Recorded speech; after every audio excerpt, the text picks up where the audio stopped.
मैं Sunil Kumar online scale study channel में आप लोग का स्वागत है। आज हम जियोग्राफी का ग्लोब अक्षांश और देशांतर समय एवं तारीख निकालना समझाएंगे आप लोग को। ध्यान से देखिएगा, आप लोग 2 मिनट में सीख लेंगे।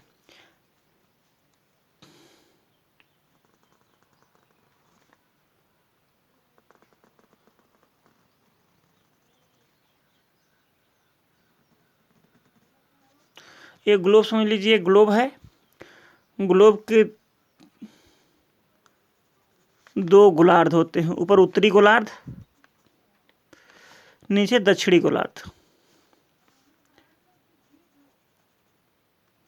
जो बीच वाला होता है वो 0 अंश विषुवत रेखा,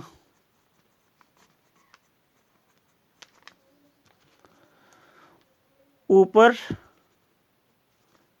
23.5 अंश उत्तरी अक्षांश में कर्क रेखा। याद करते चले। नीचे 23.5 अंश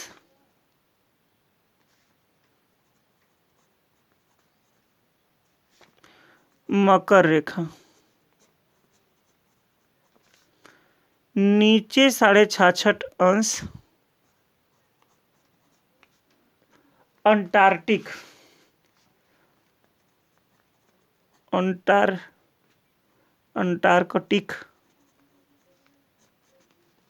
रेखा,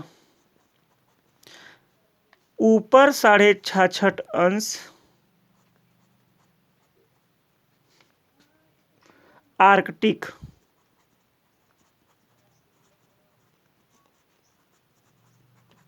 पहले आप लोग समझ लीजिए। ग्लोब के 2 भाग होते हैं, एक उत्तरी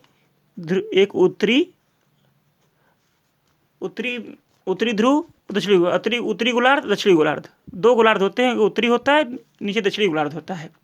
तो उत्तरी गोलार्ध में जो बीच होता है उसे विषुवत रेखा कहते हैं, सूर्य अंश पर होता है। जो 23.5 अंश पर ऊपर होता है, उत्तरी गोलार्ध 23.5 अंश पर जो होता है वो कर्क रेखा, दक्षिणी गोलार्ध में 23.5 अंश पर मकर रेखा, और 66.5 अंश उत्तरी गोलार्ध में आर्कटिक रेखा, और 66.5 अंश दक्षिणी गोलार्ध में अंटार्कटिक रेखा। इतने होते हैं, पहले इतने समझ लीजिए। और फिर जो ग्लोब होता है, ग्लोब में जो इस तरह खींचे गए होते हैं ये अक्षांश रेखाएं होती हैं। ऊपर जो नीचे खींची गई होती है वो अक्षांश रेखाएं होती हैं। इसको आप लोग थोड़ा सा गढ़ा कर लीजिए समझने के लिए, नहीं बाद में परेशानी होगी। रेड से कर दे रहे हैं, मेन को रेड से कर दे रहे हैं, सही दे रहे हैं। जो इस तरह जो रेखाएं होती हैं उसे अक्षांश रेखाएं। कुल अक्षांश रेखाओं की संख्या 90 नीचे होता है, 90 ऊपर होता है। तो कुल अक्षांश रेखाओं की संख्या होती है 90 + 90। अगर विषुवत रेखा को ले लिया जाए +1 181। अगर आपको विकल्प में 180 भी दिया रहेगा सही रहेगा, 181 दे 181, क्योंकि विषुवत रेखा लेकर 181 अक्षांश रेखाएं होती हैं। एक बात ध्यान देने योग्य बात है बेटा, 2 अक्षांश रेखाओं के बीच हमेशा 111 km की दूरी होती है। 2 अक्षांश के बीच की दूरी 111 km होती है। हर अक्षांश में 111 km होती है। और देखिए अक्षांश रेखाओं का कार्य क्या होता है। अक्षांश रेखाएं अगर ऊपर जाएंगे तो मौसम का तापमान दिखाता है। नीचे जो अक्षांश रेखाएं मौसम और तापमान को दिखाता है, ऊपर तापमान अधिक होता है, नीचे तापमान कम होता है। अगर हमारे विषुवत रेखा ऊपर जाएंगे तो हमारे तापमान अधिक होगी, और नीचे जाएंगे तापमान कम होगी। तापमान को दिखाता है और मौसम को दिखाता है। अब एक देशांतर रेखा होती है। देशांतर रेखा क्या होता है, एक उत्तरी ध्रुव से दक्षिणी ध्रुव को मिलाने वाली रेखाओं को हम देशांतर रेखाएं कहते हैं। इस तरह से पूरा ग्लोब बन जाता है। और देशांतर रेखाओं की संख्या जो होती है वह 180 इधर होती है, 180 इस साइड होती है, यानी कि वेस्ट, पश्चिम और पूर्व। पूर्व में 180 देशांतर रेखाएं, पश्चिम 180 देशांतर रेखाएं। टोटल देशांतर रेखाओं की संख्या होती है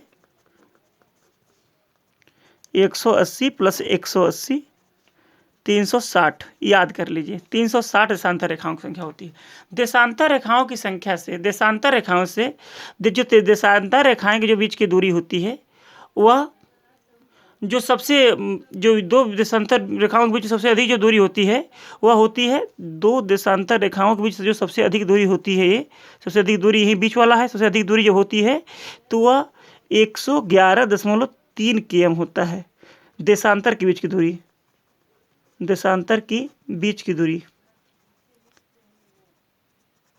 अक्षांश के बीच की दूरी 111 km, देशांतर के बीच 111.3 km। ये शून्य अंश, जब शून्य अंश पे, शून्य अंश जो प्रधान रेखाएं होती हैं, मानक समय प्रधान रेखा, ये समय प्रधान रेखा होती है, इससे समय तय की जाती है।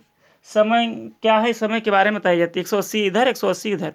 पूरी ग्लोब में 360 देशांतर रेखाएं होती हैं। और क्यों बांटा गया है, पूरा पृथ्वी घूमती है, पृथ्वी का घूर्णन जो काल होता है, घूर्णन काल वह होता है 24 घंटे का, 24 घंटे। तो 24 घंटे गुणते 60 का गुणा करते मिनट में हो जाएगा, तो 1440 मिनट होता है। पृथ्वी 1440 मिनट घूमती है। और उसको जो इसकी जो हमारी देशांतर रेखाओं की संख्या 360 है, तो 1440 में 360 का अगर भाग देंगे तो 4 बचेगा, 4। अर्थात हम कह सकते हैं कि 4 एक हमारा 1 मिनट, मतलब कि एक अंश में 4 मिनट। एक अंश, पूरा गोला है तो 360 अंश का होगा, तो नहीं, एक अंश बराबर 4 मिनट।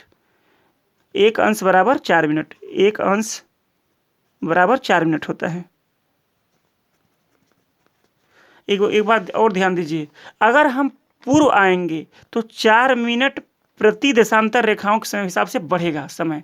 अगर हम पश्चिम आएंगे तो 4 मिनट घटेगा। उदाहरण समझिए,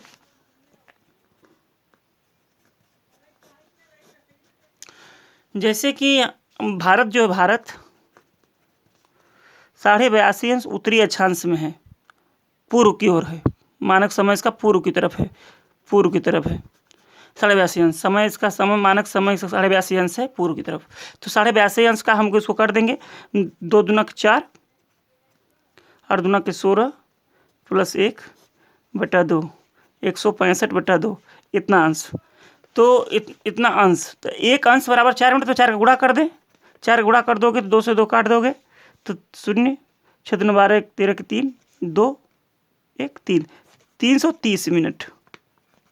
330 में अगर 60 का भाग दोगे तो आ जाएगा टोटल आपका 5 घंटा 30 मिनट, 5 घंटा 30 मिनट। भारत मानक समय से 5.5 घंटा आगे है, क्योंकि ये पूर्व में है। अगर ये पश्चिम में होता तो पीछे होता, यानी इधर जाएगा, जितना अंश इधर जाएगा तो एक अंश में 4 मिनट इधर घटेगा और एक अंश में इधर 4 अंश बढ़ेगा। इस तरह से समय की तय होती है, समय कितना बढ़ता है और कितना घटता है। अगर ये तिथि तय कर, और तिथि होती है, इसे तिथि बताती है। तिथि अगर यहाँ 23 तारीख हो गया तो इस साइड का अगर 23 हो गया तो 24 होगा।